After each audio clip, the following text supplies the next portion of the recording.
Bonsoir à tous. Christiane Taubira, bonsoir. Écoutez, comme je vous le disais, l'envie de vous retrouver ce soir est née d'une frustration. Celle de ne pas pouvoir vous poser toutes les questions que nous avions préparées avec Fabienne Pascaud, notre directrice de la rédaction, quand nous vous avions interviewé en juin dernier pour notre numéro spécial consacré à Avignon. Pourtant, si ma mémoire est bonne, je crois bien qu'on vous avait gardé 2 heures, qu'on vous avait essoré jusqu'à plus soif, comme dit l'autre. Qu'on vous avait même imposé de faire une vidéo alors que vous n'en aviez aucune envie, mais qu'on a pulvérisé tous les records de vues sur télérama.fr le jour où elle est passée. Voilà, mais c'est vrai que chacune de vos réponses nous a apporté, appelé d'autres questions. Et puis, vous savez comment sont les journalistes, vous leur en donnez un peu, ils en veulent toujours plus. Voilà. Je crois cependant qu'on n'est pas les seuls à en vouloir toujours plus au vu des réservations pour cette soirée. Dès qu'on a ouvert la billetterie et la réservation, votre rencontre a été prise d'assaut. J'ai dû pratiquement moi-même menacer de m'immoler devant le bureau de Fabienne Pascaud parce qu'on n'avait pas de place pour ma tante Marion qui est dans la salle. Mais bon, Marion est là et tout va bien. Je ne serai pas reniée par les miens. Enfin bref, vous l'aurez compris, je crois qu'on meurt tous de vous entendre. Moi, j'ai envie d'articuler, justement, du fait de cette frustration qu'on avait eue avec Fabienne, j'ai envie d'articuler cette rencontre autour de la culture, uniquement autour de la culture aujourd'hui. J'ai bien sûr 22 000 questions à vous poser, mais je crois que la salle en a aussi, donc peut-être je passerai la parole plus rapidement. Et la première question que j'aimerais vous poser concerne le théâtre, puisque justement, l'année dernière, vous aviez fait un choix de texte pour Avignon, pour On aura tout, et qui ont été présentés, mis en scène par Anne-Laure Liégeois. Vous allez souvent au théâtre, d'après ce que j'ai compris, vous attendez que la lumière s'éteigne pour ne pas déranger, vous vous glissez dans la salle, mais malgré ça, c'est standing ovation avant même que ça commence. Qu'est-ce que vous vivez dans une salle de théâtre que vous ne vivez nulle part ailleurs ? Alors, bonsoir à tous, merci d'être là et merci d'avoir été aussi chaleureux à mon égard dès mon arrivée. Alors, qu'est-ce que j'ai du théâtre ? D'abord, vous avez décidé de ne parler que de culture ce soir, mais moi, je ne vais pas devenir schizophrène. La culture, l'engagement politique, pour moi, c'est un tout. Bien sûr. C'est entrelacé dans mon parcours, dans ma vision du monde, dans ma façon de vivre, dans mon éthique même de vie, c'est-à-dire la discipline que je m'impose, la qualité de la relation que j'établis avec les autres, mon regard sur le monde, tout ça est entrelacé, entremêlé. Donc, si vous voulez, vous décortiquer ce soir, mais ça va ressurgir inévitablement. Bien sûr, bien sûr. Le théâtre. Alors, mon premier contact avec le théâtre est un contact absolument désastreux, parce que c'était à l'école, au collège, et qu'une troupe de qualité très, très moyenne, et pour ne pas dire médiocre, venait nous présenter les pièces de Molière, de Racine, de Corneille, etc. C'était de nature, ils avaient de la bonne volonté. Quand je dis qu'ils venaient nous présenter, je vous rappelle que moi je viens d'Amazonie et qu'au collège j'étais à Cayenne. C'est-à-dire qu'ils avaient quand même le mérite de traverser l'Atlantique pour venir dans des costumes complètement improbables, nous jouer le malade imaginaire. Et toutes les scènes des femmes savantes, enfin bon, je veux dire que c'était à vous dégoûter du théâtre, vraiment. Oui. Je ne leur en veux pas parce que j'ai souvenir qu'ils y mettaient beaucoup d'ardeur, de ferveur même. Donc je ne leur en veux pas, mais il y avait là toutes les raisons de ne pas aimer le théâtre. Et je ne saurais pas vous dire comment j'ai fait ma rencontre avec le théâtre. Ce qu'il y a, c'est que je suis une vagabonde, au sens où je suis constamment dans la découverte, dans le voyage, dans le risque, très précisément. Donc, j'ai découvert le théâtre lorsque j'étais étudiante à Paris. Je suis allée un petit peu dans le désordre, voir des pièces de théâtre. Et, ça m'a plu, mais je ne me suis pas posée pour me demander à partir de quel modèle mathématique je comprendrais pourquoi cela m'a plu. Mais j'ai depuis ce rapport au théâtre, d'abord un immense respect pour les comédiennes et les comédiens, pour les interprètes, un immense respect pour les auteurs aussi, bien sûr, femmes et hommes. Et puis, une façon de me livrer complètement, c'est-à-dire que lorsque je suis au théâtre, je suis vraiment là, dans l'instant, dans la salle, et je m'ouvre. Je m'ouvre pour recevoir. Voilà. Je sais que je recevrai des choses fabuleuses qui vont peut-être m'éblouir tout de suite ou me travailler tranquillement, souterrainement dans le temps, mais je sais que je vais recevoir. Bon, il m'arrive de tomber sur des mauvaises pièces. Hein. Oui. J'ai vu au moins une demi-douzaine, sinon plus, d'interprétations, de mise en scène d'Antigone, par exemple. Il y en a une qui vous a marqué en particulier? J'en ai vu une horrible, donc je ne dirais pas, mais j'ai vu une vraie splendeur, et c'est très récent, c'était à Avignon. Oui. C'est la mise en scène de Satoshi Miyagi. Oui. C'était absolument splendide, et c'était aussi déconcertant, en même temps déconcertant dans l'immédiat, parce que Antigone, mise en scène par un metteur en scène japonais, on a l'impression a priori que l'éloignement culturel est tel que on aura une interprétation qui va dénaturer Antigone. Alors peut-être parce que moi j'ai vu plusieurs mises en scène d'Antigone, mais je trouvais que celle-là était vraiment une splendeur. Parce qu'il y a d'abord il y a la beauté, des formes, des costumes, du lieu. Hein. Oui, c'était dans la cour d'honneur. Voilà. Donc du lieu. Ensuite, les costumes, les personnages, la mise en scène. Il y a une vraie mise en scène, elle est très très vivante. Les personnages sont dédoublés, donc chaque personnage, que ce soit Créon, Antigone, bon, chaque Éthéocle, Polynice, ils sont tous dédoublés, c'est-à-dire qu'il y a un personnage qui dit et un autre qui fait. Il y a un jeu avec les ombres. Et un vrai jeu, c'est-à-dire une dilatation, une contraction, un rapprochement, un éloignement, il y a un vrai jeu. C'était absolument somptueux, parce que les costumes étaient tout blancs, mais bon. Et puis, voilà, donc il y a tout, il y avait une chorégraphie, il y a de la musique, il y a le texte lui-même, il y a... Donc, et avec le recul, alors je suis allée 2 fois, parce que je suis aussi une insatiable, et avec le recul, je me dis que finalement, ces civilisations et ces cultures ne sont pas si lointaines. Et ça me renvoie à ce que je pense profondément, et moi qui me tiens debout, vraiment, c'est ce qui nous est commun. Et je pense à Walter Benjamin, mais ma réponse est trop longue comme d'habitude, je me tais, qui dit comment nous sommes devenus pauvres en expérience commune. Oui. Et cette mise en scène rappelle que nous avons un patrimoine d'expériences communes qui est absolument phénoménal, même si aujourd'hui, nous sommes tellement désemparés par l'état du monde que nous nous sommes appauvris en expériences communes, mais plus grave, nous n'avons pas conscience que nous sommes appauvris en expériences communes. Donc, nous ne sommes pas encore en état de refaire, mais ça viendra. Et alors justement, parlant d'expériences communes, la littérature universelle, mondiale, en est une. Vous nous avez dit, quand ce goût des mots, on l'a senti très très fort quand on vous a rencontré en juin avec Fabienne. D'où est-ce qu'il vous vient ce goût des mots, ce goût du verbe? D'abord, vous n'allez pas m'obliger à tout expliquer ce soir. Non. Un peu quand même. Je ne sais pas. Il y a des choses qu'on reconstitue, y compris de bonne foi, mais on les reconstitue mal.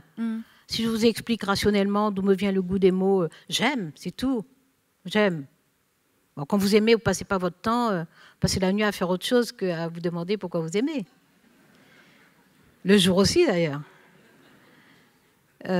Donc, j'aime les mots, mais j'aime les vrais mots, c'est-à-dire qu'il faut que les mots disent quelque chose. je n'aime pas l'entourloupe, je n'aime pas le bluff, je n'aime pas la ruse. J'aime les vrais mots, francs, clairs, sans ambiguïté. Ou s'ils ont de l'ambiguïté, il faut que ce soit un choix de séduction, par exemple, qu'ils portent de l'ambivalence en eux pour obliger à circuler, à naviguer, à s'interroger, à douter. Mais s'ils n'ont pas cette intention-là, si le locuteur, la locutrice n'a pas cette intention-là, il faut que les mots soient clairs. Il vaut mieux qu'ils soient beaux aussi, je les aime beaux. Et puis il faut qu'ils s'accordent entre eux. Donc voilà, il faut qu'ils fassent des farandoles, il faut qu'ils dansent, il faut qu'ils nous fassent aimer la vie, quoi. Et même lorsque c'est rude, même lorsque c'est difficile, même lorsque on est face à la violence, il faut que les mots nous apaisent, il faut qu'ils nous réconfortent, il faut qu'ils nous permettent de nous retrouver nous-mêmes. Donc les mots ont 1000 fonctions. Et la littérature, c'est justement... alors la danse des mots, c'est une formule peut-être un peu idiote, mais la littérature, c'est Roland Barthes qui disait que la littérature ne sert pas à marcher, mais elle sert à respirer. Et la littérature, elle nous est offerte par les mots. Et dans la littérature, lorsque les mots voyagent eux-mêmes, vous transportent, vous abandonnent, que les mots contribuent à l'errance, voilà, ils remplissent leur office comme ça. Donc j'aime ce que me donnent les mots, mais ce qu'ils me donnent des autres, ce qu'ils me donnent de la vie, ce qu'ils me donnent de l'immensité de ce qui est devant nous, de ce qui est devant moi. Alors il y en a justement des mots, des auteurs surtout qui vous ont donné, qui vous ont appris à dire non. Quels sont ces auteurs qui vous ont donné ce droit de dire non, qui vous ont été, qui ont eu ce rôle? Alors, dire non est presque chez moi un état naturel. D'accord. Mais est-ce qu'il a été attisé par d'autres? Oui, après. Mais c'est comme un réflexe sain de survie pour moi, dire non. Je dis non d'abord, et puis après on se pose, on discute et on voit ce qu'on peut faire. Mais c'est d'abord non. Et puis je trouve que j'ai lu des auteurs qui ont dit non de façon effectivement absolument étincelante.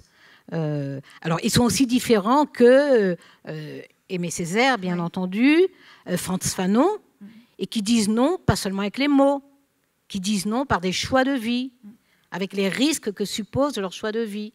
C'est-à-dire qu'ils entrent en conflit, leurs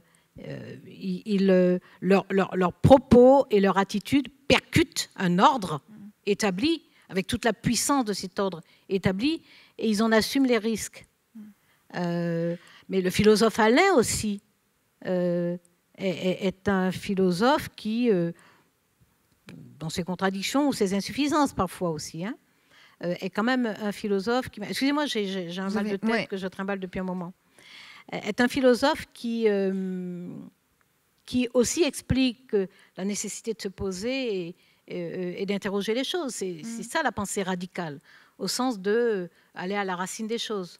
Donc ne pas se contenter de ce qu'on comprend immédiatement, mais à la racine des choses. Donc de nombreux auteurs m'ont effectivement, peut-être pas appris à dire non, mais conforté dans la nécessité que cela relève de l'hygiène mentale que de dire non.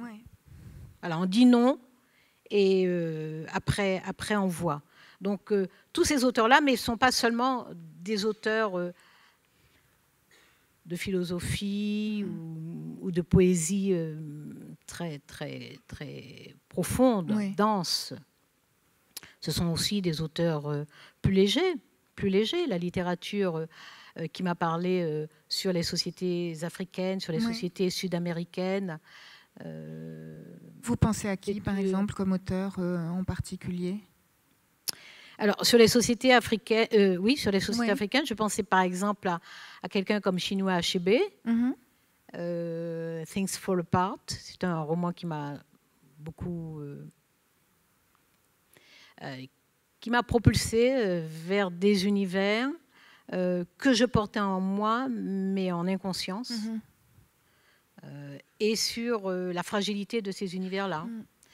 Sem Ben Ousmane aussi, avec notamment peut-être les... c'est pas les bouts de bois de Dieu, ou ça peut être un titre de ce genre, mais toute leur littérature, bien entendu. Donc la littérature anglophone, la littérature francophone, la littérature africaine australe, c'est-à-dire toute la littérature d'Afrique du Sud, la littérature d'Amérique du Sud aussi, alors assez légère, avec Jorge Amado, par exemple, plus dense avec Vargas Llosa, par la suite avec Leonardo Padura. Mais ce que j'aime chez ces auteurs, par exemple, c'est aussi l'imperfection. Oui. C'est l'imperfection. C'est de la littérature de très grande qualité, parce que souvent l'écriture est très belle. Elle est très belle en version originale. Elle peut être belle aussi en traduction. C'est inégal, hein, mais elle peut être belle. Mais il y a l'imperfection de la complexité de ces sociétés. Les sociétés africaines, les sociétés sud-américaines sont des sociétés d'une grande complexité, parce que ce sont des sociétés qui combinent des ordres dominants profondément inégalitaires et injustes, des tentations envers notamment les peuples, on dit premiers, mais c'est un peu idiot comme qualificatif. En tout cas, notamment des Amérindiens, des métis créoles qui sont issus de l'esclavage, de la rencontre avec les Amérindiens, les Européens et les Africains. Ce sont des sociétés d'ambiguïté, pour le coup. Elles sont très complexes parce qu'il y a eu des stratifications d'ordres qui se sont constituées historiquement, qui n'ont pas toujours cherché à se synchroniser. Et à l'intérieur d'un même pays, il y a plusieurs pays. Et la littérature d'Amérique du Sud transmet cela de façon assez presque inconsciente, donc de façon assez constante. Mais justement, votre propre identité, elle est constituée d'Amazonie, elle est constituée d'Afrique, elle est constituée de Guyane, des Amérindiens, enfin il y a tout ça. Est-ce que c'est par la littérature que vous avez saisi toute cette richesse, ou c'est quelque chose dont vous étiez consciente tout de suite? Je ne pouvais pas en être consciente parce que la Guyane, très, très rapidement, c'est une société... oui, c'est une île continentale. Donc, c'est une société créolophone en Amazonie, en Sud-Amérique. Donc, forcément imprégnée par le bassin régional dans lequel elle se trouve, et pourtant c'est un département français d'outre-mer. Donc toute l'organisation institutionnelle est française, l'éducation, l'enseignement sont français. Ils sont même profondément aliénants. En tout cas, ma génération a reçu une éducation et un enseignement profondément aliénants. Pourquoi ? C'est-à-dire, pourquoi ? Parce que c'était un enjeu de pouvoir. Donc il s'agissait de tout apprendre, sauf nous-mêmes. Donc même pas la géographie de la Guyane. Je n'ai pas appris la géographie de la Guyane à l'école. Je n'ai pas appris l'histoire de la Guyane à l'école. Donc on apprenait, je connaissais par contre le bassin de la Roure, le viaduc de Millau. Voilà, je connaissais tout ça. On connaissait tous les départements par cœur, mais rien sur la Guyane et encore moins sur la Sud-Amérique. Donc, alors, j'ai lu de façon très désordonnée et je tiens à ce rapport à la littérature. Mon rapport à la littérature, je le disais tout à l'heure, est un rapport d'errance.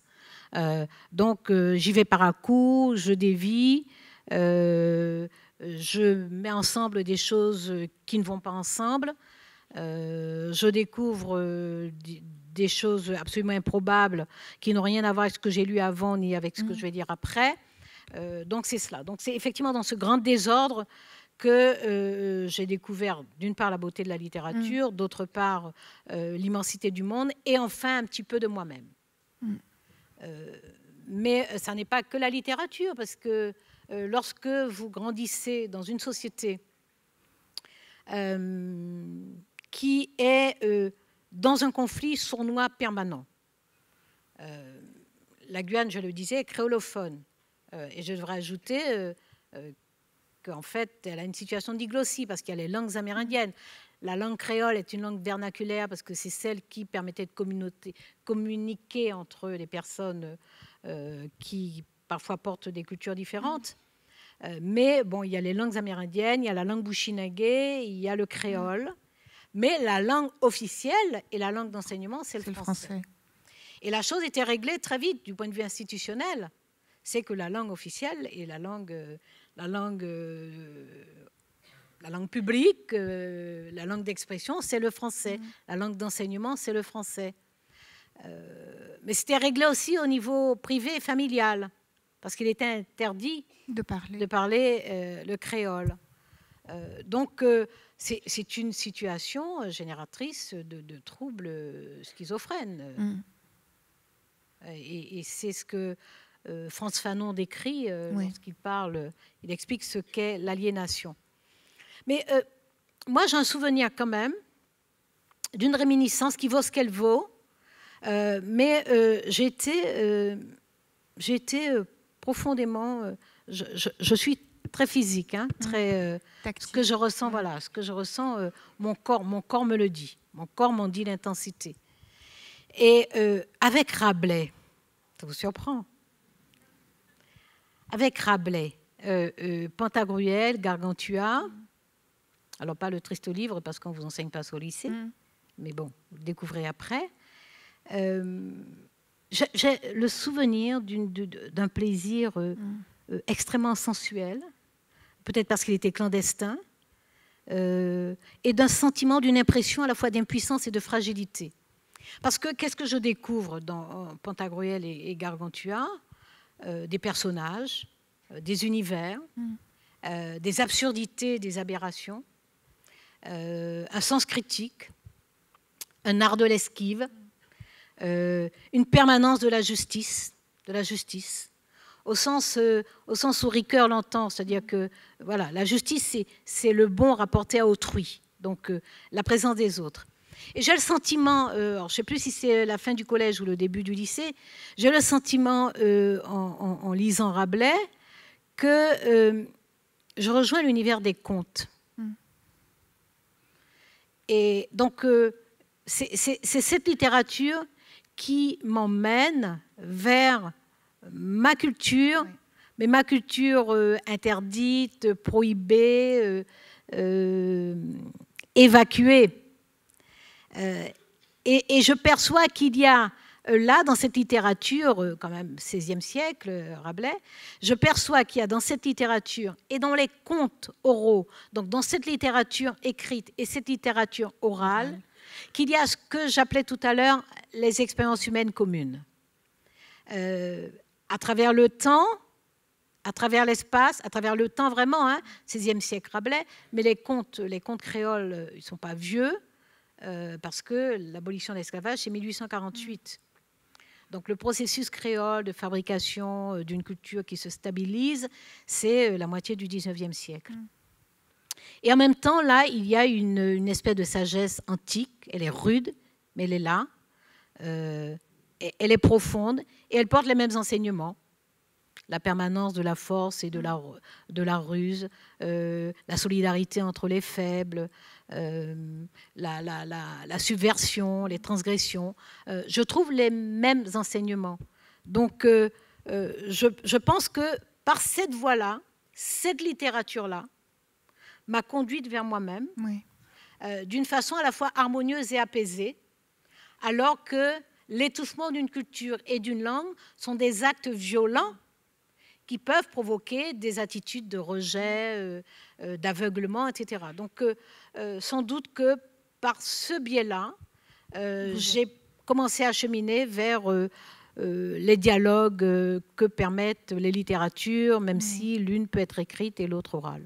Et est-ce que la musique a joué aussi ce rôle-là? Parce que quand dans votre livre, tout à l'heure, il y aura les signatures et les gens pourront se les procurer, mais dans votre autobiographie, vous parlez de ce rapport très particulier à la musique. Il n'y a aucune hiérarchie chez vous.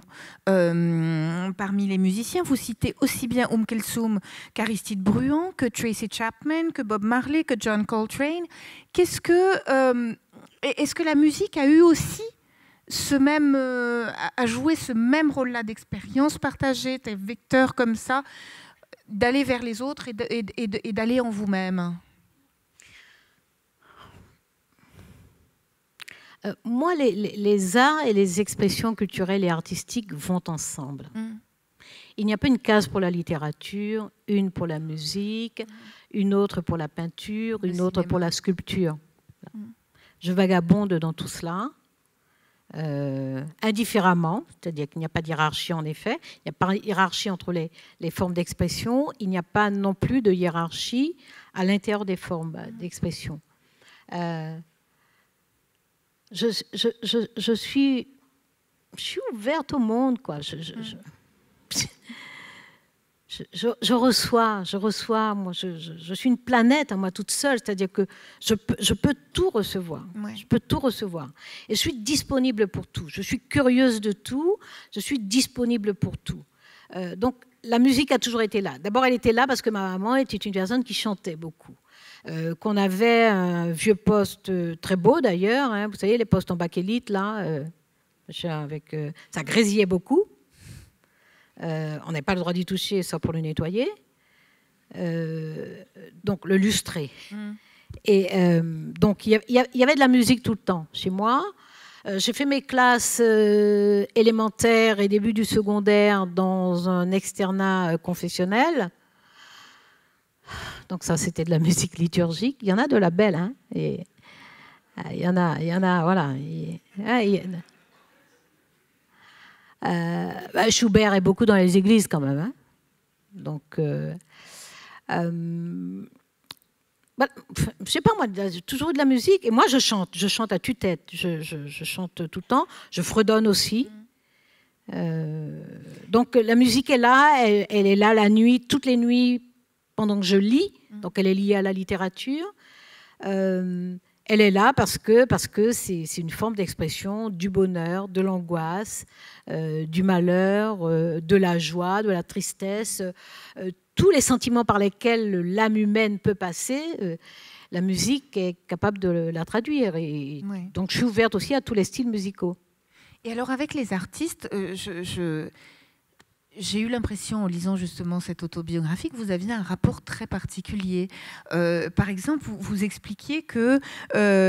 vous dites que vous n'avez jamais oublié que Count Basie n'a pas accueilli Charlie Parker dans son orchestre, ce qui lui aurait évité la drogue. Alors ça veut dire quoi? Ça veut dire que vous êtes fâché avec lui, vous ne voulez pas écouter sa musique, que vous lui en voulez jusqu'à la fin jusqu'à la fin des fins. Comment ça se passe, ce rapport aux artistes? Moi, j'ai beaucoup d'affection et de tendresse pour les artistes, une immense gratitude, parce que pour moi, ce sont eux qui me connectent aux beautés du monde, qui me permettent de découvrir des choses par la sensibilité, hein, pas seulement par le raisonnement. Alors, ce que je dis sur Count Basie, il ne faut pas le répéter parce que c'est un point de vue, c'est un point de vue qui n'a pas plus de légitimité qu'un autre point de vue. J'ai tendance peut-être à trop passionnément m'impliquer dans ce que j'aime et donc dans la vie et la façon de faire de ceux qui offrent ce que j'aime. Donc je me suis mêlée.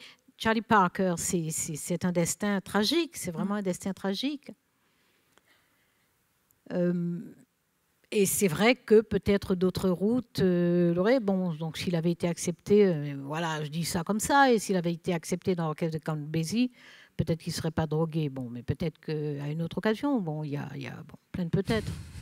Plein de peut-être. Voilà, moi, je mais trouve vous l'écoutez quand même. Ah oui, bien entendu, je ne vais pas me priver parce qu'il a fait de la belle musique, tous les deux, hein, Count Basie a fait de la belle... non, mais... moi, je revendique la légèreté d'avoir un point de vue qui n'est pas clairvoyant. Donc, j'ai dit ça, il ne faut pas le propager. Non, c'est juste tiré à des millions d'exemplaires. Quels sont ceux qui Je donnerai la parole à la salle après. Au ministère de la Justice, il y a eu des moments qui, j'imagine, étaient assez difficiles. Tout ce qui a entouré le mariage pour tous et le déferlement de haine, de racisme qu'il y a eu à ce moment-là. Quels sont les artistes? Est-ce qu'il y a des artistes en particulier qui vous ont accompagné pour tenir? Alors, déjà, il y a eu ici au Rond-Point une soirée à l'initiative du directeur du Rond-Point, Jean-Michel Ribes, voilà, propriétaire du Rond-Point. Il y a eu toute une soirée où des artistes se sont produits en solidarité. Oui. Et donc, j'étais présente. Et pour moi, c'est inoubliable. Il y a eu des tribunes publiées par des artistes.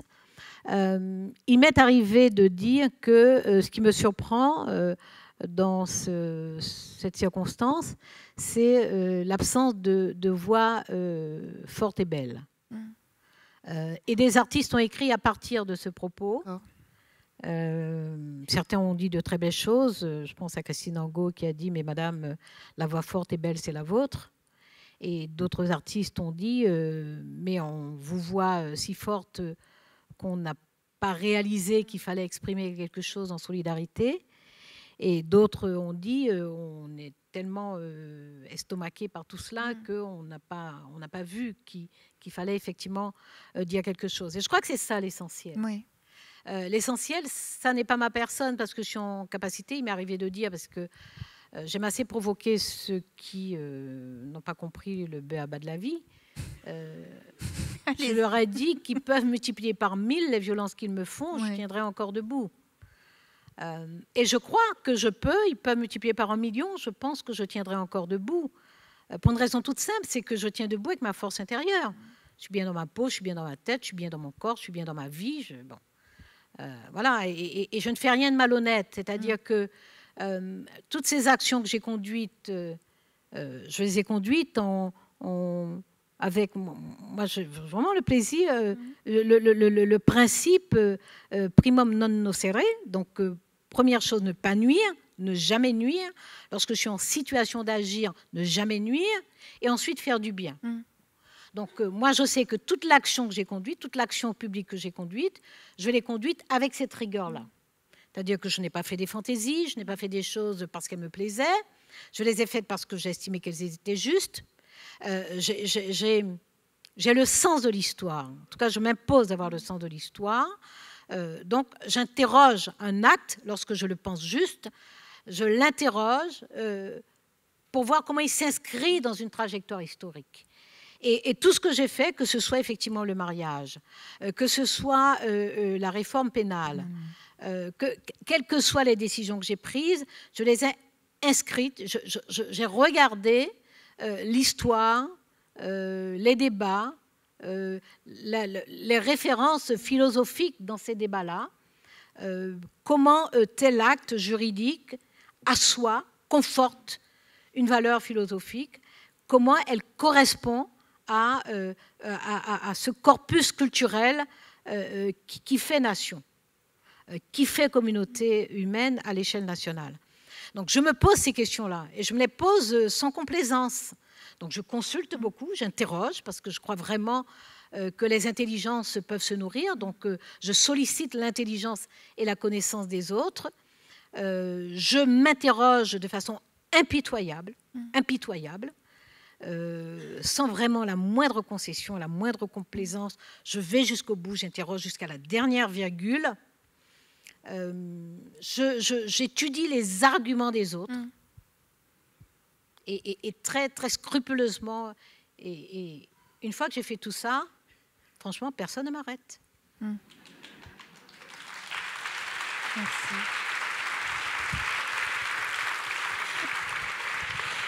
On va vous passer je regarde un peu l'heure, on va vous passer la parole. Surtout, vous la prenez quand on vous donne le micro de manière à ce que, parce que cette rencontre passe sur Facebook, sur notre Facebook Live, que les auditeurs aussi, les spectateurs puissent vous entendre. N'hésitez pas à lever la main. Et alors, Je crois, monsieur là-bas avec le chapeau. Bonsoir, alors merci pour cette conférence très intéressante. J'ai deux questions, pour le coup elles sont politiques, mes deux questions. La première, c'est que pensez-vous du mouvement des 500 frères en Guyane? Est-il légitime quand on voit la situation de la Guyane? Ça, c'est la première question.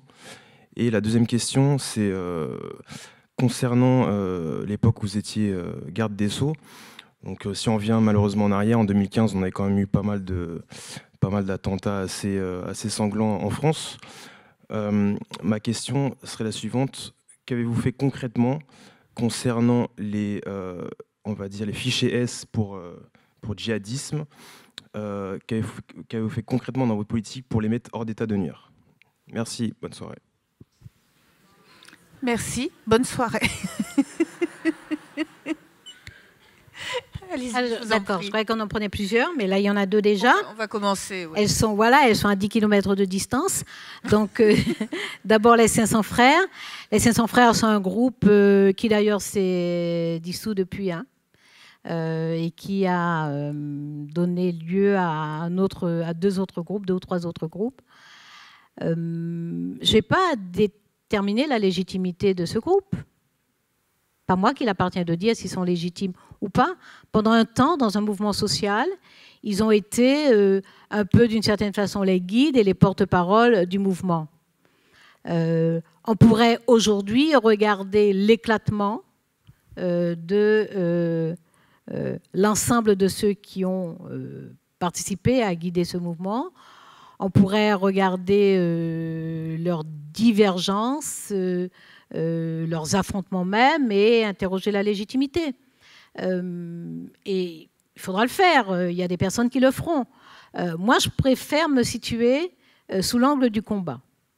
Et sous l'angle du combat, ce mouvement était incontestablement légitime, mais il avait un défaut qui explique, je crois, l'impasse dans laquelle il s'est trouvé. C'est qu'il s'est voulu non politique. Moi, je ne connais pas de combat qui mobilise collectivement les gens et qui puisse être non politique. Parce que la politique, c'est tout simplement la vie des gens, la vie ensemble. Donc voilà ce que je peux vous répondre sur les 500 frères. Ils ont incontestablement été un aiguillon, ils ont incontestablement été une source d'énergie, une condition d'organisation. Aujourd'hui, les choses sont très, très dispersées. Et ça ne remet pas forcément en cause, pour moi, leur légitimité. La question est, quel est le soubassement de ce mouvement?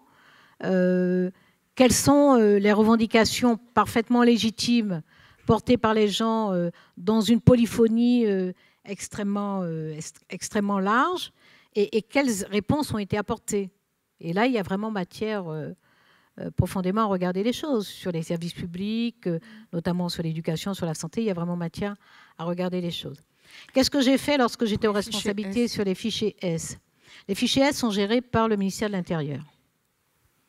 Il y a eu suffisamment de propos publics, même s'il y en a beaucoup d'ailleurs qui déforment la réalité, pour expliquer ce que sont les fichiers S. Donc le ministère de la Justice n'intervient pas sur les fichiers S dans la mesure où les fichiers S sont un suivi qui est effectué par les services de renseignement sur un certain nombre de personnes à partir d'un certain nombre de critères. Donc c'est complètement en amont de la justice. Complètement en amont de la justice. Et vous avez déjà entendu, notamment sous le précédent quinquennat, des ministres de l'Intérieur expliquer qu'il y a des fichiers S sur lesquels il y a un faisceau d'indices suffisamment importants et inquiétants. Et puis, il y a d'autres fichiers S, parce qu'il y avait des critiques qui venaient de l'opposition et qui disaient il y a 2700 fichiers S, c'est scandaleux, on est très en danger, etc. Et il est arrivé que des ministres de l'Intérieur expliquent qu'il y a plusieurs catégories de fichiers S. Bon. Donc, c'est très en amont de la justice. Maintenant, je peux vous dire ce qu'en tant que garde des Sceaux, j'ai fait sur les risques et sur les dangers que représentent les attentats qui nous ont frappés. Alors, je ne sais pas si je vais vous dire tout ce que j'ai fait et tout ce que nous avons fait, parce qu'on y consacrerait la nuit, dans la mesure où il y a eu des actions de nature différentes, à des moments différents, et mobilisant des forces différentes. Mais c'est un sujet que nous avons pris de façon extrêmement sérieuse, indépendamment de tout ce qui a été dit. Bon, vous avez entendu pendant 4 ans que je suis laxiste, l'autre c'est quoi, je ne sais plus. Bon, voilà, et que c'est pratiquement moi qui commettais les crimes hein, qui étaient commis ici. Bon, vous avez observé, moi je suis partie depuis 1 an et demi, on dirait bien qu'il n'y a pas de criminalité du tout en France. Donc, et moi, je dis tant mieux, parce que l'injustice que j'ai subie, moi, il n'y a pas de raison que les gardes des Sceaux qui m'ont suivi la subissent. Il n'y a pas de raison. Donc, effectivement, il n'y a pas de raison d'accuser le garde des Sceaux du fait qu'on n'est pas content d'une décision de justice qui se prend dans une juridiction par des magistrats à la suite d'une audience publique où les avocats ont pu défendre les personnes mises en cause. Il n'y a pas de raison d'en accuser le garde des Sceaux. Que j'en ai été accusé 50 000 fois par jour, c'était une injustice. Il ne faut pas que ces injustices se renouvellent. Mais il demeure qu'apparemment, il n'y a plus aucun problème dans la justice dans ce pays. Il n'y a plus de délinquance, il n'y a plus de criminalité. Bon. Nous avons pris très au sérieux la question du terrorisme parce que c'est une question sérieuse. Je n'aurai peut-être pas le temps de vous exposer tout ce que nous avons fait au niveau du ministère de la Justice, mais puisque nous sommes dans un débat sur la littérature et la philosophie, je veux en dire un mot peut-être sous cet angle-là. Je parlais tout à l'heure de ces expériences communes que nous n'avons plus et que nous n'avons plus conscience d'avoir perdues. Je me suis exprimée devant le comité antiterroriste de l'ONU en février 2015. Moi, j'ai suivi de très très près cette question du terrorisme et j'ai fait mettre en place des indicateurs qui n'existaient pas pour nous permettre de mesurer les choses avec efficacité, de façon à agir avec efficacité. Et parmi les indicateurs qui n'existaient pas, j'en ai fait construire sur les antécédents délictueux ou criminels des personnes qui se trouvaient impliquées dans des actes terroristes, que ce soit directement ou en complicité. Et cet indicateur que j'ai demandé qu'on construise en février 2013, je l'ai fait établir mensuellement et je me le faisais remonter mensuellement. Et de février 2013 à janvier 2016, quand j'ai quitté le ministère, cet indicateur était resté à peu près le même. C'est-à-dire que les personnes qui se retrouvaient devant la justice pour acte terroriste ou participation à un acte terroriste ou complicité de participation à un acte terroriste étaient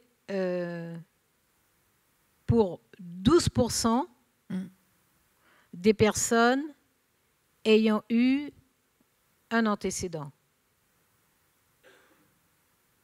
Ouais, c'est d'être clair. C'est d'être clair. Autrement dit, parce qu'on a beaucoup, vous avez beaucoup entendu dire que le laxisme taubira fait que dans les prisons, les gens se radicalisent. En bref, vous avez beaucoup entendu ça. Donc 12%. 12%, c'est monté à 16%, 14, 13 en moyenne. Alors moi, j'ai dit 12%, non, je dis en général 14-15%. 14-15%. C'est-à-dire que depuis février, mars, avril, depuis avril-mai 2013, j'alerte en disant que l'essentiel de la radicalisation se fait à l'extérieur des prisons. Et je me souviens que Le Monde a sorti un article mi-2015 en disant qu'on aurait dû entendre davantage la garde des Sceaux, écouter davantage la garde des Sceaux, qui disait que les foyers de radicalisation sont hors des prisons. Oui. Donc, l'essentiel n'est pas juste de crier ou de stigmatiser, l'essentiel est de comprendre de façon à agir et anticiper. Parce qu'il s'agit de vies humaines. Il s'agit de vies humaines. Ce n'est pas de la théorie. Ce sont des crimes, ce sont des meurtres, ce sont des gens qui meurent de façon complètement imprévisible.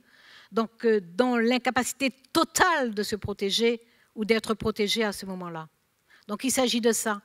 Donc, les querelles, les artifices, la mauvaise foi me paraissent non seulement indécentes, mais indécents, artifices, mais obscène. Donc ce qui compte, c'est ce qu'on peut faire avec efficacité. On va prendre une autre question. Oui, ça marche. Ah. Oui, oui.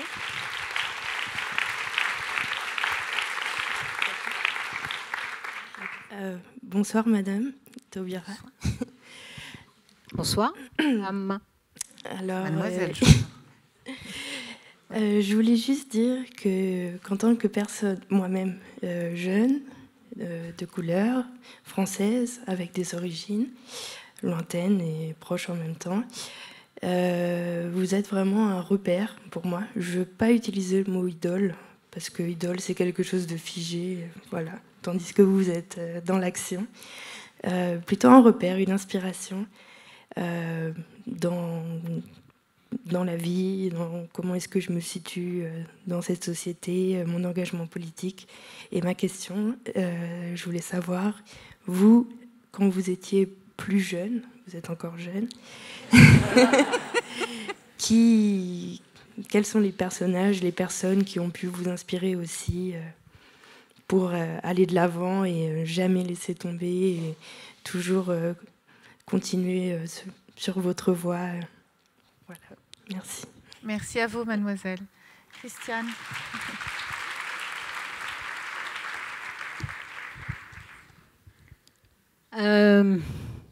Oui, j'ai l'âge de mes artères. Et je tiens à mes rides. Je fais des histoires aux gens qui... J'ai fait... Bah, c'est facile, vous n'en avez pas. Si, j'en ai. Bah non. Si, j'en ai, et j'y tiens parce que j'ai déjà dit que c'est pas dans les boîtes de nuit que j'ai fait mes rides. Je les ai faites parce que j'ai passé ma vie à travailler, à me battre et à lire la nuit au lieu de dormir. Moi, mon adolescence, je l'ai passée à Cayenne, en Guyane. Mais j'ai beaucoup lu lorsque j'étais adolescente. Nous avons mené des combats aussi parce que nous avons mené des grèves au lycée, justement pour demander l'ouverture sur la littérature, sur les littératures notamment du continent africain et d'Amérique du Sud, parce que je vous disais que nous avions un enseignement très aliénant, sur l'enseignement des langues du continent. Par exemple, à l'époque où j'étais au lycée, on n'enseignait pas, il n'y avait aucune option sur le portugais, alors que le Brésil, qui constitue 40% de l'Amérique du Sud, est lusophone. Et la langue elle-même n'était pas enseignée. Nous avons une frontière commune avec le Brésil, hein, près de 800 km de fleuves communs entre le Brésil et la Guyane, mais on n'enseignait pas, il n'y avait pas d'option. Donc c'est nous qui avons obtenu cela, l'option portugais au lycée. Moi, j'ai mon adolescence, c'est la moitié des années 60. Donc, c'est tout le mouvement, c'est notamment le mouvement aux États-Unis, Martin Luther King, le Black Power, les Black Panthers, c'est Angela Davis, les frères Jackson, c'est tout ça. Ce sont les querelles. Alors moi, après, comme j'aime beaucoup lire, je suis tombée assez rapidement aussi sur la Harlem Renaissance. Je suis tombée sur les querelles entre W.E. Du Bois et Booker T. Washington. Voilà, je suis tombée sur des choses, évidemment sur Fanon. Je suis tombée sur des tas de choses qui provoquaient une effervescence sans limite. Alors que c'est très calme en Guyane, hein. C'était très très calme. Voilà, moi je suis entrée dans le monde à ce moment-là et j'étais concernée par le monde et pas seulement par les Africains américains. Lorsque j'ai lu Le Zéro et l'Infini, je devais avoir 16 ans, j'étais concernée par l'Europe de l'Est, par l'Empire soviétique, par les violations de liberté.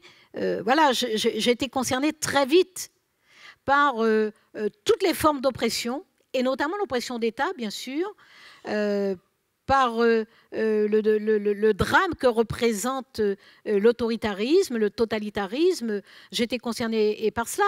Et j'ai lu très tôt aussi de la très très belle poésie, de la poésie de résistance, d'Amérique latine, la poésie mexicaine, mais aussi la poésie du reste de l'Amérique du Sud, bien entendu, chilienne, cubaine, la poésie d'Europe de l'Est, la poésie française, d'Europe de l'Ouest, africaine. Voilà, donc qu'est-ce qui me fait tenir debout depuis très longtemps? Qu'est-ce qui fait que je ne plierai pas et que je ne plierai jamais? Je mourrai plutôt, mais je ne plierai pas. C'est tout cela. C'est tout cela. La conscience des expériences du monde, des expériences humaines. Le fait que des gens se soient battus dans tous les pays du monde, à toutes les époques du monde. Spartacus, moi je tombe sur Spartacus très tôt aussi. Voilà, il y a toujours eu des résistances, il y a toujours eu des hommes, des femmes qui ont refusé de courber l'échine, qui ont refusé de se plier, qui ont risqué la mort et qui ont subi la mort. Moi, je n'ai jamais été dans une situation aussi absolue, jamais. Donc, il n'y a pas d'espace pour la lâcheté. Lorsqu'on ne risque même pas sa vie, il n'y a pas d'espace pour la lâcheté. Parce qu'il y a des personnes qui ont refusé la lâcheté alors qu'à coup sûr, elles risquaient leur vie. Donc moi, j'ai conscience que si je vis à une époque où je peux lire, où je peux circuler librement, ou même si j'ai subi du racisme quand j'étais étudiante, j'en ai subi il n'y a pas très longtemps, aux yeux de tout le monde aussi, c'est peu de choses à côté de ce qu'ont souffert et subi des générations et des générations dans toutes les parties du monde, et de la résistance que ces personnes ont eue. Donc, les histoires de résistance, moi je suis une grande sentimentale, hein, je suis une grande sentimentale. J'aime beaucoup les histoires de résistance, beaucoup, dans tous les pays. Moi, je cherche et je lis, et voilà, je cherche les personnes, les figures, et ceux qui, bon, voilà, ici, la résistance, capitaine Alexandre, René Char, voilà, c'est un poète, mais il prend les armes. Et en prenant les armes, il reste lucide, parce qu'il dit, finalement, la résistance nous aura obligés à oublier ce qu'est la subjectivité de l'autre, de l'humain en face de nous. Et il décide de ne pas écrire pendant toute la période de la résistance, toutes les années de résistance. Et pourtant, sa poésie est absolument lumineuse. Donc voilà, mais il y a plein enfin non, il n'y a pas plein de personnages comme ça, mais partout, à toutes les époques et dans toutes les régions du monde, on trouve des personnages de cette étoffe-là. Donc, moi, face à cela... il y en avait dont vous aviez mis le portrait dans votre chambre? Qu'est-ce qui peut me... C'est aussi ce qu'elle veut savoir. Ouais, mais moi, j'avais quoi? J'avais Bob Marley.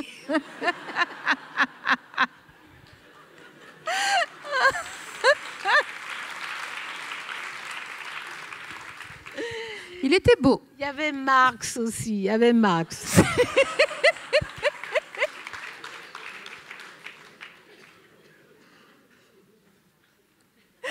D'accord. On va prendre une autre question de la salle. C'est à moi? Oui. Qui a le micro? Pardon, je ne vous vois pas. Bonjour, Madame Taubira. Donc, je voulais surtout vous dire merci pour votre œuvre, pour ce que vous avez fait, pour l'inspiration que vous êtes. Et j'aurais une question par rapport à l'époque du mariage pour tous. Je voulais savoir quel était le moment et quand a été le moment où vous vous êtes dit que qu'il était important pour les couples homosexuels de pouvoir se marier, d'avoir les mêmes droits que les couples hétérosexuels. À quel moment, personnellement, vous vous êtes dit que ça suffit?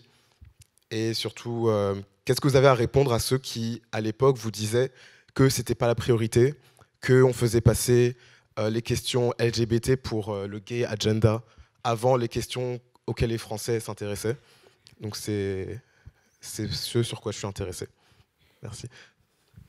Oui, à l'époque où on disait qu'on ferait mieux de s'occuper de l'économie, etc., il se trouve qu'on s'occupait de l'économie. Hein, le ministre de l'économie, il faisait son travail. Que je fasse le mien n'empêchait pas de faire son travail. Celui de l'époque du mariage, hein.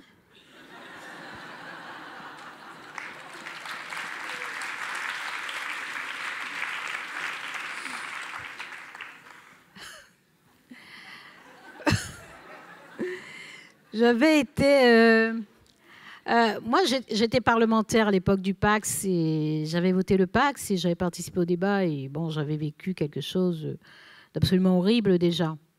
Alors, je ne m'attendais pas à ce que ce soit aussi horrible en 2013, hein, franchement. Ce déferlement de haine et de racisme en France, vous y attendiez pas? Non. Non, non. Pas non, à ce non. point. Non, non. Je savais que ça n'était pas un sujet mineur. J'avais dit dès juin 2012, j'avais dit que ça provoquerait un ébranlement. Et j'avais souhaité pour ma part que nous puissions engager un débat public dans l'ensemble de la société. Et j'avais même envisagé un événement qui serait tenu le même jour et même la même semaine en fait par les 22 régions de France. À l'époque, il y avait 22 régions.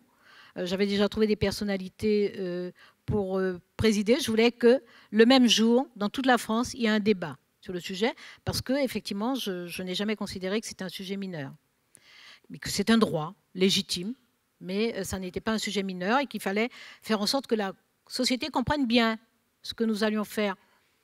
Qu'il y ait des opposants, c'est pas bon. Voilà, ça fait même partie de la vitalité de la démocratie, mais que ce que nous allions faire soit clair. Le gouvernement n'a pas souhaité que nous fassions parce que les protestations avaient commencé. Il a craint que ce grand événement, moi je continue à penser le contraire, mais il a craint que ce grand événement excite les gens. L'expérience a montré qu'ils s'excitaient sans ça. Tout seul, oui.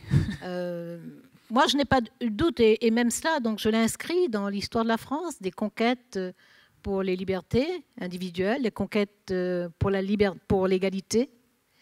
Et je crois que ça s'inscrit effectivement dans un processus qui n'est pas linéaire. Hein, parce qu'il faut savoir que la Constitution de 1791 était plus progressiste que le Code civil de 1804. Parce qu'en 1791, on pouvait divorcer pour incompatibilité d'humeur.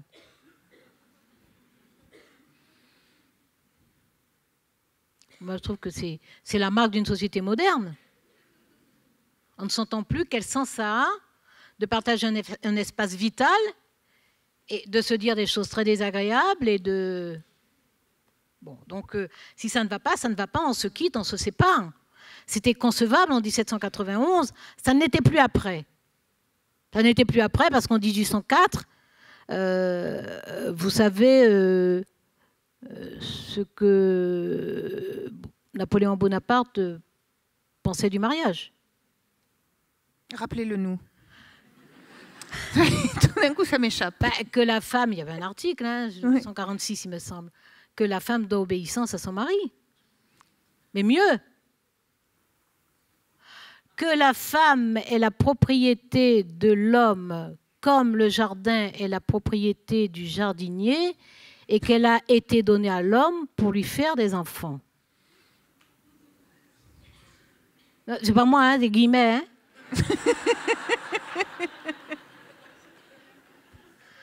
Donc voilà, donc ça n'était pas linéaire. Le divorce a été interdit, il a été rétabli pratiquement 60 ans après. Voilà, donc le droit matrimonial, le fait de considérer la femme comme un sujet de droit autonome, avec ses propres libertés, ça n'est pas linéaire dans l'histoire de la France. Donc il y a eu des moments, il y a eu des débats extrêmement intenses. Évidemment, je suis allée lire ces débats pour savoir quels arguments étaient utilisés dans un sens et dans l'autre. On a d'ailleurs beaucoup utilisé à cette époque-là le soi-disant conservatisme réactionnaire des populations rurales. On a beaucoup expliqué les régressions de droits et de libertés au motif que les populations rurales s'y opposeraient. Ce qui n'est pas démontré. Ce qui n'est pas démontré.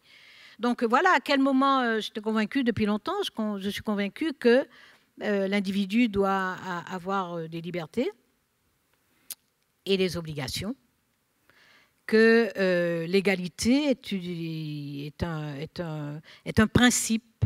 C'est un principe. Pas souvent satisfait, mais c'est un principe sur lequel on ne doit pas transiger. Mais de toute façon, moi, s'il faut retenir quelque chose en synthèse, c'est que moi, je crois que toutes les inégalités nous renvoient au sexisme. Toutes les inégalités nous renvoient à l'inégalité entre les hommes et les femmes. C'est la matrice, dites-vous. Absolument. Et donc, quand on combat, d'abord, il faut combattre l'inégalité entre les hommes et les femmes, parce que si on fait tomber cette inégalité qui repose sur un fait de nature, c'est la plus idiote qui soit. C'est vraiment la plus idiote qui soit. Elle repose sur un fait de nature. Donc, si on arrive à faire tomber cette inégalité qui repose sur un fait de nature, toutes les autres dégringolent. Donc, il ne faut jamais perdre de vue qu'il faut vraiment se battre. Une société moderne, une société juste, est une société qui n'accepte pas le sexisme, qui n'accepte pas des droits inférieurs pour les femmes, le plafond de verre, les insultes sexistes. Il paraît que ça recommence à refleurir à la télévision, les gestes sexistes, les insultes sexistes, les commentaires sexistes. Il faut que la société combatte cela. Et en combattant cela, elle défait les prétextes des autres inégalités. De même qu'en défaisant les autres inégalités, on contribue à faire progresser le fait que nous sommes égaux, femmes, hommes, personnes frappées de handicap, personnes, les affinités sexuelles, les croyances, etc. Il n'y a rien qui puisse servir de prétexte pour être considéré comme inégal. Pas même un jardinier. Une autre question. Ce qui n'empêche pas d'aimer les jolies fleurs. Excusez-moi, il y a une question ici. Pardon ? Oui, bonsoir Madame Taubira, et encore une fois merci pour ces rencontres. J'imagine que vu l'âge des deux personnes qui m'ont précédée, vous avez pu remarquer à quel point vous êtes une inspiration et une étoile pour la jeunesse, et surtout pour la jeunesse issue des départements et des territoires d'outre-mer. Et je me suis retrouvée à caissier avec vous quand vous parliez de cette éducation aliénante qu'on nous enseigne dans les dom-toms. Je viens de Martinique et je me reconnais dans ces propos, à me retrouver en face d'une feuille de bac, à connaître mieux les chefs-lieux que je n'ai jamais pu visiter et que je n'ai jamais eu l'occasion de visiter avant de venir ici en France, que de connaître les communes et les régions du territoire où j'ai vécu toute ma vie. Et j'aimerais savoir, en fait, votre avis sur un certain phénomène de brain drain, un peu de la jeunesse. Le brain drain, c'est-à-dire... La fuite des cerveaux. Exactement, merci. C'est-à-dire le phénomène de cette jeunesse dom-tomienne qui part pour s'éduquer, pour apprendre et trouver du travail en France, mais qui souvent ne revient pas au dom-tom. Et on parle souvent du fait que les régions et les territoires d'outre-mer sont souvent évidemment sous-développés. Enfin, sous-développé est un grand mot. Je dirais économiquement en difficulté par rapport aux régions métropolitaines. Et souvent, on prend pour faute et pour cause ce phénomène-là. Et j'aimerais savoir quelle était votre position et quel était un peu votre message pour cette jeunesse dom-tomienne. Merci. Alors, j'essaie de ne pas vous faire une réponse trop longue. Je suis ravie de vous inspirer, mais j'espère bien que j'inspire au-delà des Outre-mer. Parce que j'ai, moi, de la tendresse pour la jeunesse partout. Partout, je la rencontre. Il y a une situation qui est le résultat aussi d'une histoire. Aussi bien d'une histoire sur le long terme que d'une histoire de décision politique. Si les personnes qui sont nées dans les Outre-mer se retrouvent souvent dans l'Hexagone avec des difficultés de retour, c'est parce que c'était organisé comme ça. Une structure a été mise en place pour cela. C'est le BUMIDOM, le Bureau des migrations des DOM, qui a organisé ce départ massif des jeunes, et pas seulement des jeunes, y compris des personnes, en tout cas des personnes dans la force de l'âge. Il y a des personnes qui sont parties à 35 ans, à 40 ans, à 45 ans. Pour travailler parce que voilà, il n'y avait pas de développement économique, pas de développement industriel, pas beaucoup d'opportunités d'emploi, etc. Bon. C'est une histoire que vous pouvez aller trouver. Il y a des ouvrages de très grande qualité. Moi-même, j'en parle d'ailleurs dans mes météores. Donc aujourd'hui, qu'est-ce qui est devant vous, la jeunesse des Outre-mer? Une double question. La première, qui êtes-vous? Et la deuxième, que faites-vous là, dans la vie? Pas là, en France, mais dans la vie. Qui êtes-vous? Je pense qu'il est important de connaître ses racines. Il est important d'avoir des références culturelles, d'avoir y compris des références géographiques. Moi, je suis d'Amazonie, je ne le perds jamais de vue, parce que c'est une condition de cohésion chez moi. Voilà, je ne suis pas d'ailleurs. J'ai grandi avec des odeurs, des paysages, des références, des sons, des musiques, des espèces de philosophie de bric et de broc, de sagesse populaire, voilà, d'une culture très composite.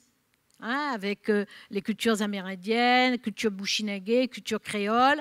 Ça se retrouve dans le paysage, en topographie, c'est-à-dire qu'il y a des noms qui sont des noms amérindiens, des noms bushinagé, des noms créoles, des chansons, des danses. Voilà. Et tout ça me constitue, même si ce fut longtemps à mon insu, tout cela me constitue. Et je n'ai aucune raison de renoncer à cela. Et si je suis en capacité d'entrer en fréquence avec l'ensemble du monde, partout où je vais, je me sens bien. Partout où je vais, j'ai une résonance et les autres résonnent en moi. Partout, partout, partout. Y compris dans les lieux qui apparemment sont d'une culture très éloignée de la mienne. Partout, je suis bien. Parce que j'ai cet enracinement, sans aucune névrose, j'ai cet enracinement. Et en même temps, je le disais tout à l'heure, je suis une planète, quoi. Donc, je suis vraiment ouverte au monde, donc disponible à entendre les autres, disponible à découvrir les autres, disponible pour rencontrer les autres. Donc, moi, je vous invite à cela. Qui vous êtes? Sachez qui vous êtes. Vous n'êtes pas né ailleurs que là où vous êtes né. Donc, vous êtes forcément imprégné de sons, d'odeurs, de façon d'être, de façon de regarder les autres. Vous êtes imprégné de ça. Donc, continuez à le porter en vous, mais vous n'êtes pas que ça. Et la vie ne cesse de vous offrir d'opportunités de franchir des pas, de traverser des frontières, de rencontrer d'autres réalités culturelles, d'autres volontés, d'autres désirs, d'autres fantaisies. Donc, soyez disponibles pour ça. Ça ne vous empêche pas de décider de rentrer vivre chez vous, éventuellement. Mais vous vivez en plus une période où nous sommes conscients de la présence du monde, parce que le monde est à notre portée. Nous sommes conscients de cette présence, donc il ne faut pas renoncer au monde. On ne renonce pas à soi et on ne renonce pas au monde.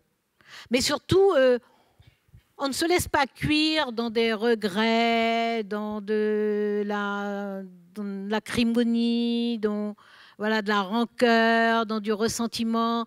Évacuer tout ça. Il n'y a pas de place pour le ressentiment, même pour les histoires extrêmement douloureuses. L'histoire de la traite négrière, l'histoire de l'esclavage, c'est une histoire extrêmement douloureuse. Et plus on y plonge, plus c'est violent, plus c'est douloureux. Plus on comprend que ce sont des vies individuelles, subjectives, avec toute leur charge affective, qui ont été brisées pendant des siècles. On comprend que des petites filles ne chantaient pas parce qu'elles travaillaient dans les champs. On comprend que des adolescentes étaient violées, que des femmes étaient violées, que des hommes étaient castrés. On comprend qu'il y a une violence absolument indicible. On pourrait additionner toutes les langues du monde. On ne trouverait pas de mots suffisants pour décrire cette violence. Mais il ne faut pas que ce soit un feu qui nous consume. Donc il ne faut pas laisser le ressentiment s'installer. Donc nous avons conscience de notre histoire, nous savons d'où nous venons. Et cette histoire d'une extrême violence, d'une certaine façon, elle nous donne peut-être encore plus de devoirs qu'aux autres. Elle nous donne encore plus d'obligations à être attentifs aux souffrances des autres et à être là s'il y a une main à tendre, un sourire à faire pour soulager une souffrance. Donc, haut les cœurs.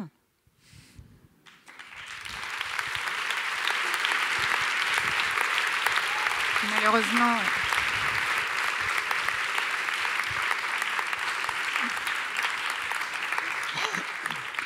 On va prendre quelques dernières questions, parce que comme je vous l'avais dit, malheureusement, l'heure tourne. Je suis là. Qui est là? Je suis là. Où? Là, devant vous, ici. Vous voyez? Là. Oui, moi je vois rien. Oui, bonsoir. Merci, Madame la Ministre, si vous me permettez de vous appeler la Ministre, parce que vraiment, vous la méritez.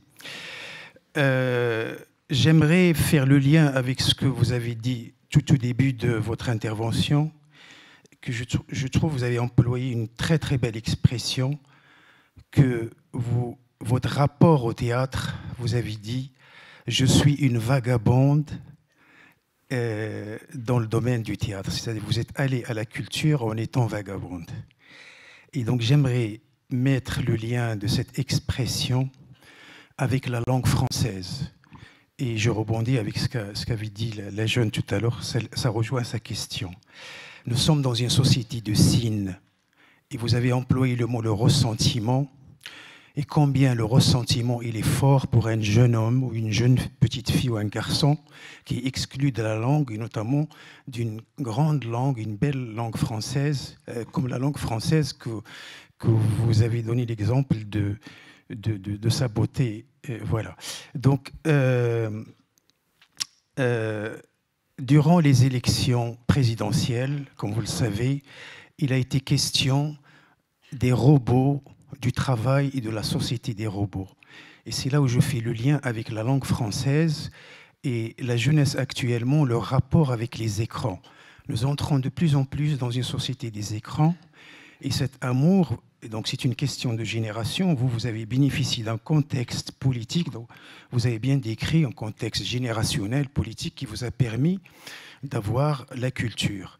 Alors, ma question qui est comment éviter, donc c'est la prospective, c'est à la femme de la culture que je l'adresse, comment éviter que notre jeunesse française et européenne tombe dans la société des écrans et se coupe du cheminement que vous avez, qui est pensé par soi-même, et non pas être une jeunesse systémique, robotisée, etc. Parce qu'on sait qu'il y aura moins de travail, et comment vivre avec la culture sans s'ennuyer. Voilà. Merci. Deuxième. Merci. Non, je suis désolée.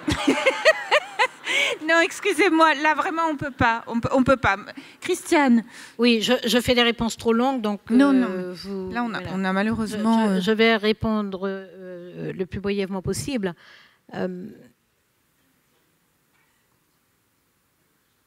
Voilà, je veux dire qu'il y a beaucoup de jeunes dans la salle. Heureusement, il y a des jeunes qui sortent et qui viennent à la rencontre. Mais le sujet n'est pas mineur. Il y a une fausse socialisation qui s'effectue effectivement par les réseaux sociaux, par tous ces appareils, tous ces ordinateurs qui permettent aux gens, et notamment aux jeunes, d'entrer en contact, de s'exprimer, d'avoir le sentiment d'avoir des réseaux d'amitié ou de vivre socialement. Je bute sur les mots parce que j'ai en tête une définition que Victor Hugo donnait du progrès. Il disait qu'est-ce que le progrès? Un lumineux désastre.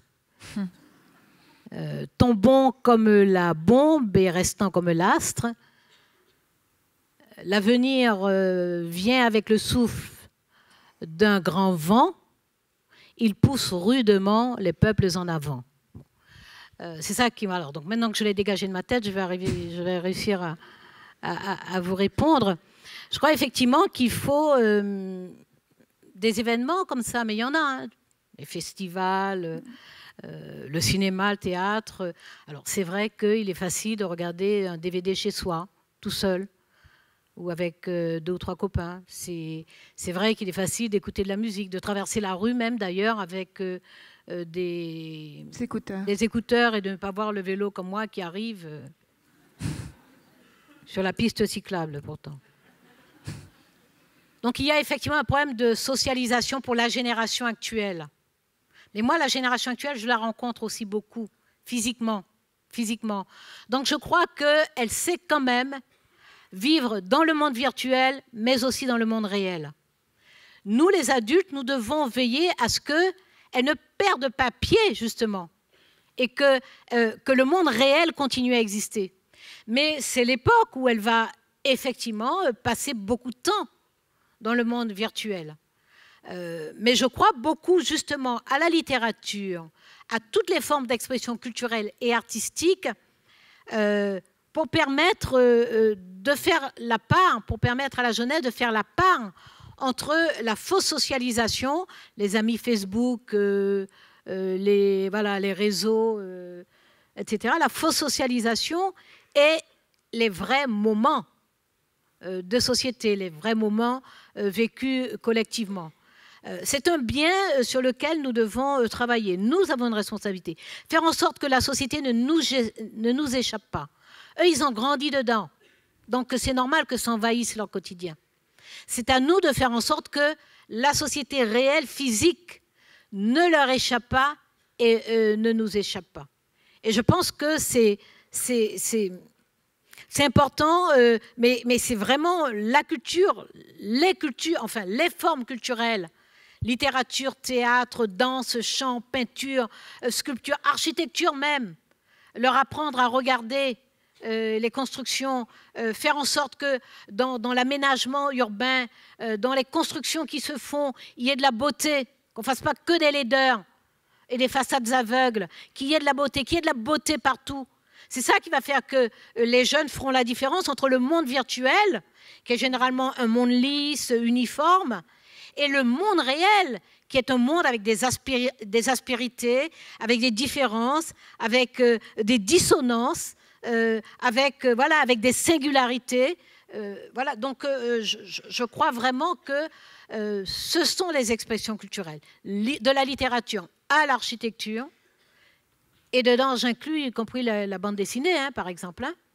Ce sont ces expressions culturelles qui vont permettre aux jeunes de conserver ou d'acquérir le goût du monde réel, du monde de rencontre, du monde physique, du monde commun, sur le goût qu'ils ont naturellement pour le monde virtuel. Christiane Taubira, merci beaucoup. Je suis désolée, on est vraiment obligé de s'arrêter. Ah, bon. Une dernière question? Je sais pas, il y avait des... Non, mais les... Hein? Ouais. Non, on est obligé de libérer. Merci à tous. Merci à vous, c'était extrêmement agréable. Et pardon pour la longueur de mes questions. Vous pouvez retrouver Christiane Taubira à la librairie du Théâtre du Rond-Point pour une signature. Merci aux équipes du Théâtre du Rond-Point, merci à notre partenaire de la MGEN, merci à vous surtout et à l'année prochaine. Merci encore.